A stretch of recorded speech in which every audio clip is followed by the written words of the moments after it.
Esto es DW Noticias desde Berlín. Estados Unidos anuncia cargos criminales contra el exgobernante cubano Raúl Castro. Se trata de una imputación por el fatal derribo de dos aviones civiles que rescataban balseros cubanos en 1996. El caso, considerado uno de los episodios más amargos de las relaciones entre Cuba y Estados Unidos, llega en medio del asedio de la administración Trump contra el régimen comunista de la isla. Estos son nuestros titulares. Raúl Castro es acusado de haber ordenado a la Fuerza Aérea Cubana disparar contra las aeronaves de una organización sin fines de lucro basada en Miami. El anuncio de hoy coincide con una ceremonia de homenaje a las víctimas. Tendremos información en vivo desde la ciudad de Miami. Además, Bolivia expulsa a la embajadora de Colombia en La Paz, acusándola de injerencia. La medida responde a declaraciones del presidente colombiano Gustavo Petro, quien calificó las protestas que enfrenta el gobierno boliviano de Rodrigo Paz de insurrección popular. Y los presidentes de Rusia y de China comparten sonrisas y halagos tras su encuentro de 2 días en Pekín. Pero pese a las muestras de unidad entre Vladimir Putin y Xi Jinping, no hubo acuerdos significativos sobre un oleoducto crucial para la política energética rusa. La brecha entre el poder de ambas potencias parece acrecentarse.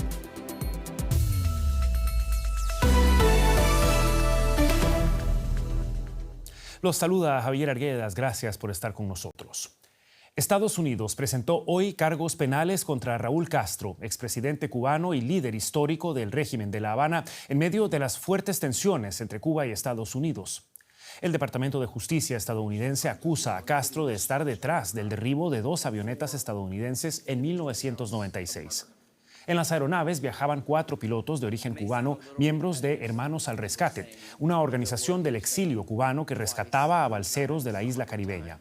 Cuba los acusó entonces de violar su espacio aéreo y de intentar desestabilizar al país. La acusación contra Raúl Castro llega en momentos en que Washington ejerce una enorme presión contra la isla para intentar forzar un cambio de régimen. Estados Unidos bloquea desde enero la llegada de petróleo a Cuba, lo que ha sumido al país en una grave crisis energética.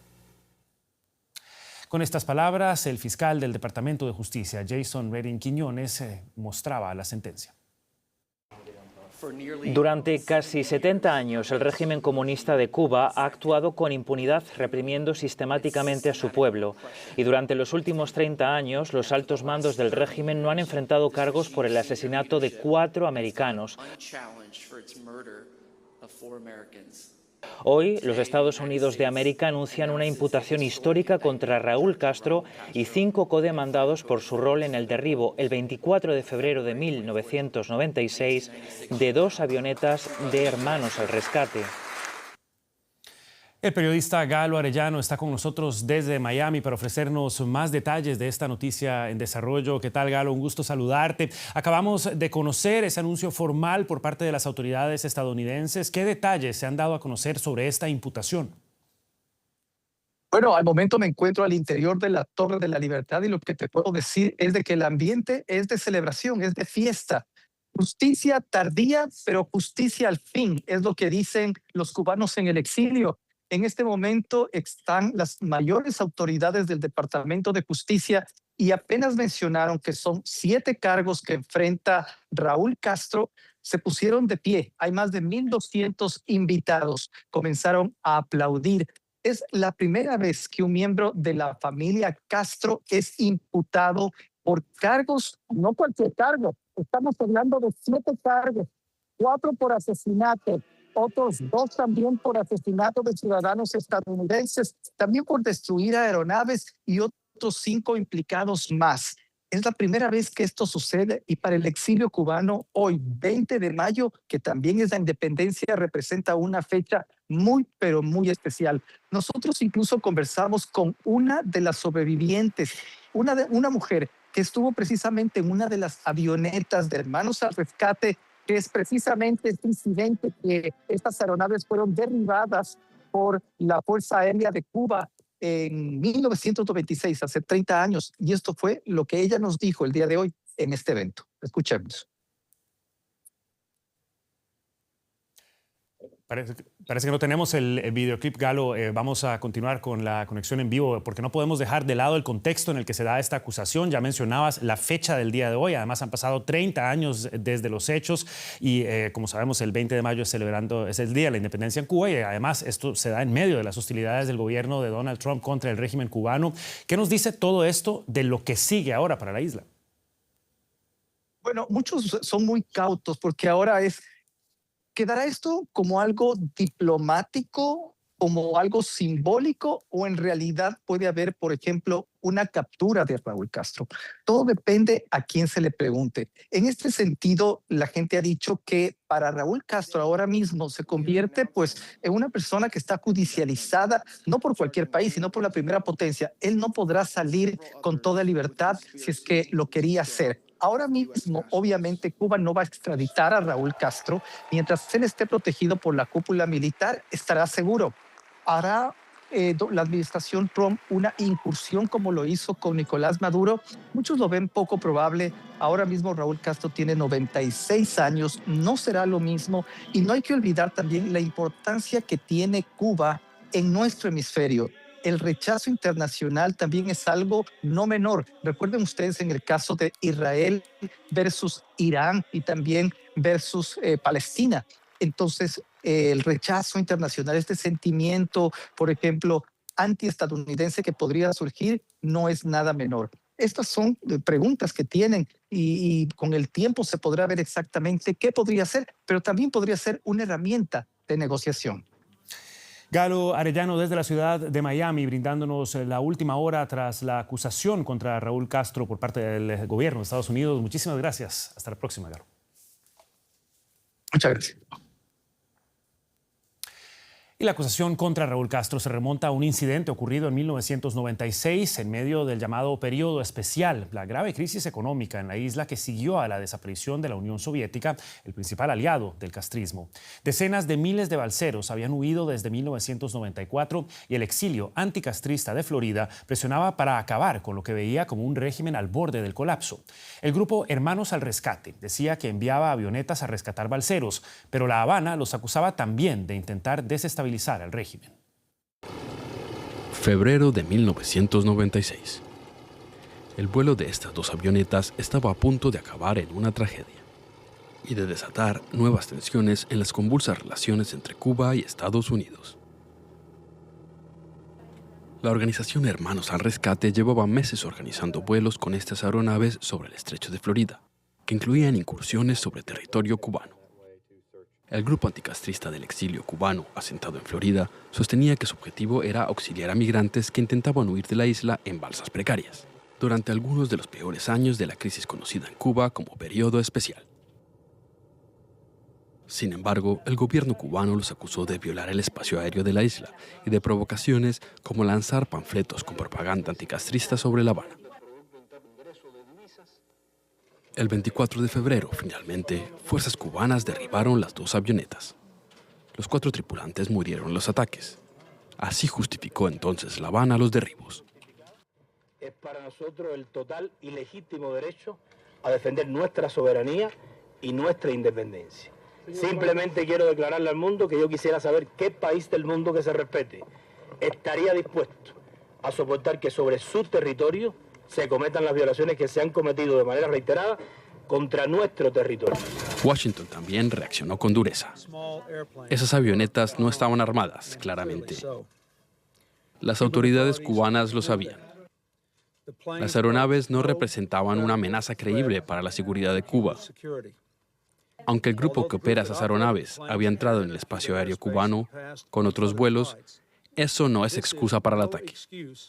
Y quiero ser claro, bajo el derecho internacional no hay un argumento legal para el ataque. La disputa también giró en torno al lugar donde habían ocurrido los derribos. Cuba aseguraba que fue en aguas bajo su jurisdicción, mientras que Estados Unidos sostenía que las avionetas sobrevolaban en ese momento aguas internacionales. Hermanos al Rescate, por su parte, acusaba directamente a los que veía como responsables. Quiero destacar que esto ocurrió con el conocimiento y el planeamiento del gobierno de los Castro. porque este era un operativo ejecutado contra hermanos al rescate. Cuba va a responder a esta prueba. El pueblo de Cuba, nosotros, pedimos que respondan por este crimen cometido por el gobierno de los Castro. La tragedia tensó más las siempre difíciles relaciones entre Cuba y Estados Unidos. La Casa Blanca reaccionó con sanciones, pero no llegó a presentar cargos formales contra los Castro. El líder histórico de la Revolución Cubana, Fidel Castro, aseguró que ni él ni su hermano habían dado la orden de derribo. Raúl Castro dirigía entonces las Fuerzas Armadas como ministro de Defensa, un cargo que ocupó durante casi medio siglo hasta que asumió la presidencia en 2008. 30 años más tarde, la administración Trump asegura tener pruebas de lo contrario y apunta directamente a Raúl Castro. Bien, y poco antes de que el gobierno presentara la acusación contra Raúl Castro, el secretario de Estado estadounidense, Marco Rubio, de origen cubano, publicó un video en español dirigido directamente a los cubanos. En el mensaje, Rubio asegura que Estados Unidos está abierto a abrir un nuevo capítulo con Cuba. El jefe de la diplomacia estadounidense ofreció $100 millones de ayuda económica a la isla, aunque con la condición de que estos sean gestionados por la Iglesia Católica u otros grupos caritativos de confianza. Rubio acusó al gobierno cubano de ser el responsable de la actual crisis en la isla. La razón por la que se ven obligados a sobrevivir 22 horas al día sin electricidad no se debe a un bloqueo petrolero por parte de Estados Unidos. Como ustedes saben mejor que nadie, llevan años sufriendo de apagones. La verdadera razón por la que no tienen electricidad, combustible ni alimentos es porque quienes controlan su país han saqueado miles de millones de dólares, pero nada ha sido utilizado para ayudar al pueblo. Pasamos ahora a noticias relacionadas con otros países de América Latina. El presidente de Chile, José Antonio Kast, hizo el martes 2 cambios en su gabinete apenas 69 días después de su llegada al poder. Se trata del cambio ministerial más rápido desde el retorno a la democracia. Sucede en un momento en que la aprobación de Kast ha caído hasta el 40% y su desaprobación se ha duplicado. Kast reemplazó a la exfiscal Trinidad Steinert en el Ministerio de Seguridad Pública por el ministro del Interior, Claudio Alvarado, mientras que la actriz y periodista Mara Cedini fue reemplazada como vocera por el hasta ahora titular de Obras Públicas, Martín Arrau. Según los expertos, los cambios buscan frenar la caída en los sondeos debido a los recortes de presupuesto en la administración pública. Y Bolivia anunció este miércoles la expulsión de la embajadora de Colombia en el país, a la que acusa de injerencia. El presidente colombiano, Gustavo Petro, había dicho que las protestas que enfrenta el gobierno boliviano de Rodrigo Paz son literalmente una insurrección popular. Bolivia alega que toda valoración o pronunciamiento externo respecto de la situación del país debe hacerse en palabras textuales con la debida responsabilidad y prudencia diplomática, así reza en un comunicado del Ministerio de Exteriores boliviano. El gobierno de Paz asegura que las protestas en su contra son un intento de golpe de Estado orquestado por el exmandatario socialista Evo Morales, prófugo de la justicia por un caso de presunta trata de una menor. La expulsión de la embajadora colombiana llega un día después de que Estados Unidos respaldara públicamente a Paz y a su ejecutivo. Y la periodista Tania Frank se encuentra en La Paz, desde donde ha estado dando seguimiento al transcurso de estas protestas y sus repercusiones. ¿Qué tal, Tania? Muy buenas tardes para vos. El presidente de Colombia, Gustavo Petro, dijo que el gobierno boliviano está pasando a extremismos luego de darse a conocer este anuncio. ¿Qué tan profundo es este conflicto diplomático entre Bolivia y Colombia? Hola Javier, las autoridades en Bolivia, las autoridades gubernamentales han señalado que expulsar a un embajador o a una embajadora no necesariamente conduce a una ruptura de relaciones, pero lo que sí va a pasar es que se va a reconfigurar el escenario bilateral de negociaciones entre ambos países a partir de la posición que tome sobre todo Colombia, como bien lo decías, que la primera impresión del presidente Petro ha sido que Bolivia, la decisión del gobierno es un extremismo y habrá que ver qué otras decisiones también se toman en torno a estas relaciones bilaterales. En conferencia de prensa, el canciller también ha señalado que esperaban en realidad una disculpa una vez convocada la embajadora de Colombia acá en Bolivia para que puedan restablecer las relaciones. Al no existir estas disculpas debido a los escritos que ha dejado en la cuenta X del presidente Petro, donde escribió que Bolivia vive una insurrección popular y que además salió en defensa del expresidente Evo Morales, quien señalado como el principal promotor terror de las protestas sociales, entonces han decidido hacer la expulsión de la embajadora. Esta expulsión se da básicamente en un momento muy crítico para el gobierno de Rodrigo Paz, que está enfrentando 3 semanas de protestas sociales y afecta a 6 de los 9 departamentos actualmente donde se registran bloqueos. La Cancillería boliviana ya había descartado en alguna medida la intervención de los organismos internacionales para mediar en el conflicto. Los conflictos sociales y, bueno, ahora ya han traspasado las fronteras y es de preocupación de la región. Ya lo mencionabas, todo esto ocurre mientras el gobierno de Rodrigo Paz sigue tratando de contener esas protestas en La Paz y alrededores. ¿Qué situación se registra ya hoy miércoles? Hay protestas, se han masificado las medidas de bloqueo de carreteras. Desde hace 15 días vienen bloqueando una de las ciudades más afectadas, la sede de gobierno, la ciudad de La Paz, el departamento donde se concentra la mayor cantidad de protestas, cortes de vía, bloqueos, en demanda ahora de la renuncia del presidente Paz, quien apenas lleva 6 meses en el gobierno, y el descontento social ha llevado a los manifestantes a pedir esta renuncia. El conflicto surge tras una serie de exigencias, sobre todo que tienen que ver con demandas salariales. A pesar de que el gobierno consiguió desactivar algunos focos de tensión, firmando acuerdos locales, y las protestas siguen y se están radicalizando, y en respuesta el oficialismo ha asegurado que está negociando a puertas cerradas con algunos sectores, con algunos dirigentes para poder atender las demandas puntuales que tienen quienes están movilizados ahora en la ciudad de La Paz, donde no hay circulación vehicular porque hay bloqueo de calles, hay escasez de combustible, no hay alimentos debido a que el bloqueo se encuentra en las carreteras, no está pudiendo llegar los suministros, por ejemplo, de medicamentos, de alimentos, de combustible y también en algunos casos incluso de oxígeno para los hospitales. Una situación que parece empeorarse con cada día que pasa. Tania Frank, desde La Paz, muchísimas gracias por este reporte. Hasta la próxima. Y esta noticia tiene también un importante ángulo económico, por eso está con nosotros Paco Furio para darnos los detalles en la economía. Paco. Hola Javier, así es, como acabamos de oír, en La Paz las consecuencias de las protestas y los bloqueos se sienten ya en la vida cotidiana.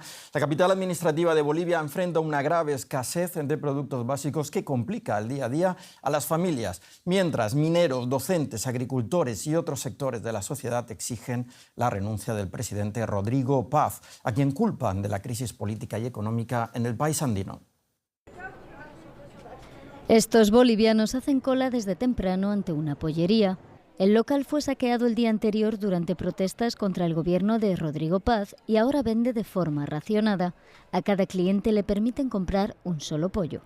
Las autoridades intentan abastecer a La Paz, la principal ciudad del país, mediante un puente aéreo desde Cochabamba y Santa Cruz. Sin embargo, los bloqueos en las carreteras mantienen paralizado el transporte de mercancías, agudizando aún más la escasez. No tenemos prácticamente nada, no se encuentra un huevo, le diré, en ningún lado. Las verduras que logran llegar se han disparado en los precios y la verdad es que es muy triste ver toda esta situación en nuestro país. En los mercados, muchos puestos permanecen cerrados por falta de productos básicos.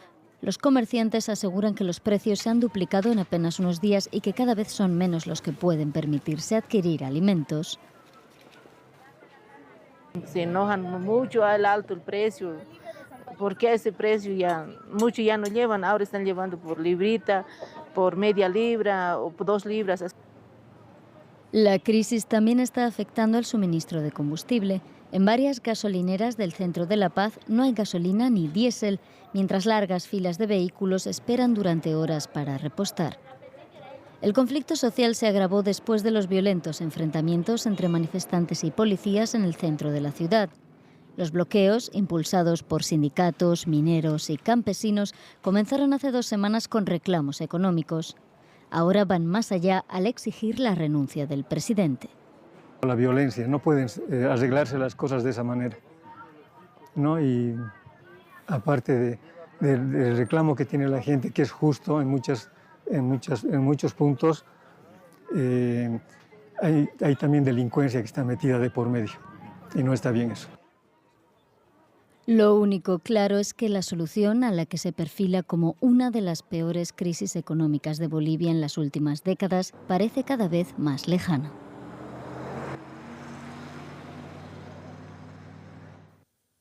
Y tras la cumbre bilateral entre Xi Jinping y Donald Trump, ahora fue Vladimir Putin, el presidente de Rusia, quien visitó Pekín acompañado por una comitiva de 40 personas. La cumbre tuvo como objetivo la firma de acuerdos de entendimiento centrados principalmente en el comercio de energía.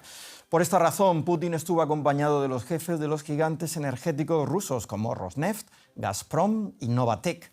Los acuerdos podrían permitir a China asegurar parte de sus necesidades energéticas y además serían una solución para el consorcio energético ruso afectado por las sanciones de Occidente. Pues nos vamos hasta la bolsa de Frankfurt para analizar los detalles del acuerdo con Ezequiel Garay. Ezequiel, Rusia se ha transformado en un gran proveedor de petróleo para China. ¿Ha significado el conflicto en Medio Oriente un nuevo impulso para esta relación? Sin duda, Paco. Solamente en este primer trimestre, si lo comparamos con el anterior, aumentaron 35% las exportaciones de petróleo ruso a China y China ya es el principal comprador de petróleo ruso. En este memorando, una de las cosas que no se estableció o que no se publicó es el precio al que le está comprando. Hay muchos medios que especulan que China está comprando por un precio menor que el precio del mercado y es una opción plausible. ¿Por qué? Porque Rusia tiene uno de los costos de extracción más baratos del mundo.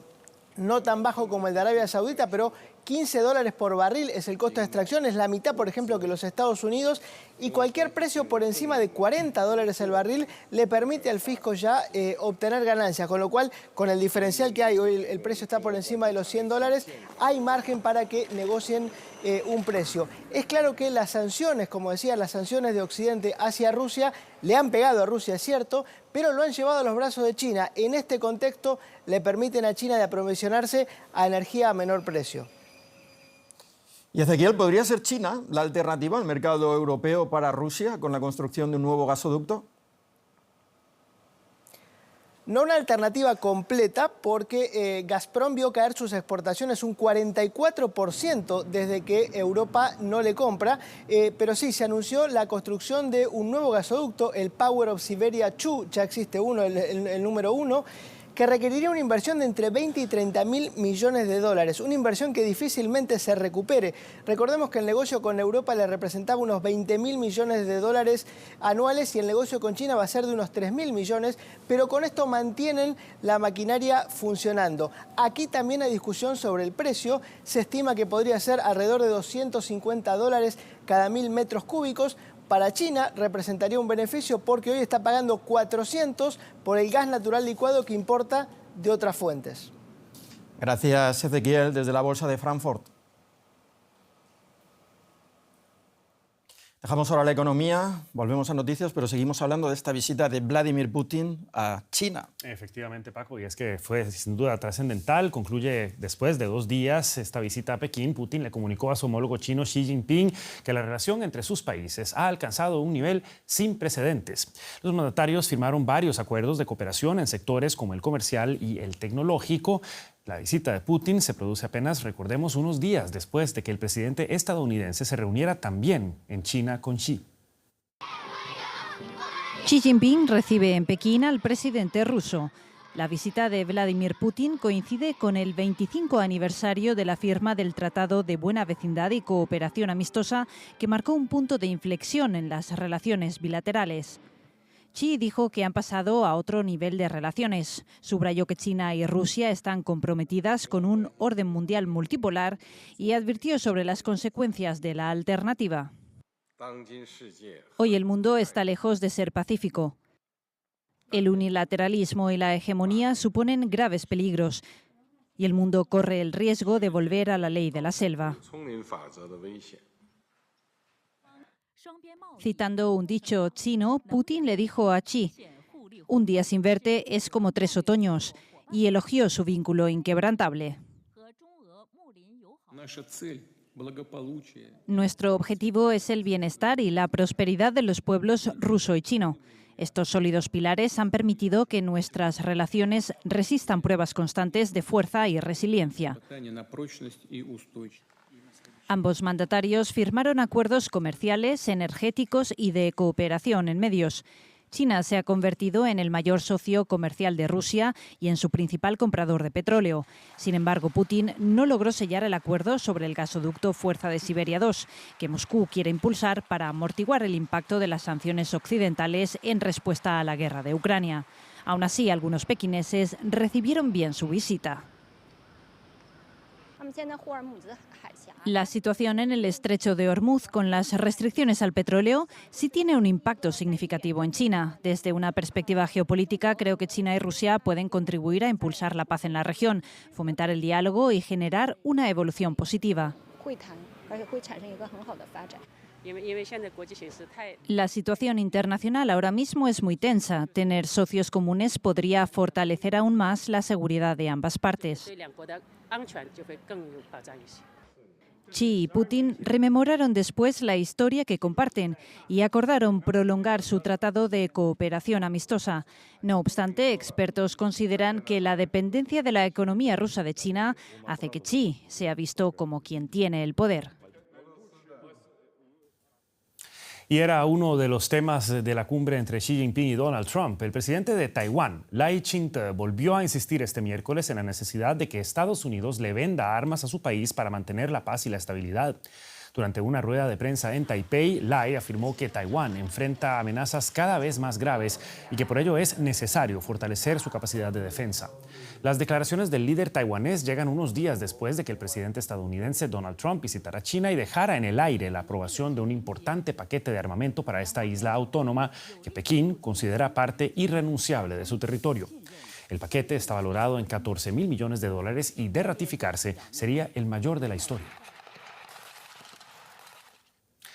Y antes de irnos, la Organización Mundial de la Salud considera que es bajo el riesgo de que el ébola se extienda a nivel mundial. Sin embargo, sí advierte de un peligro alto para la República Democrática del Congo y Uganda. La OMS expresó su preocupación por la magnitud y la velocidad con la que se extiende actualmente el brote.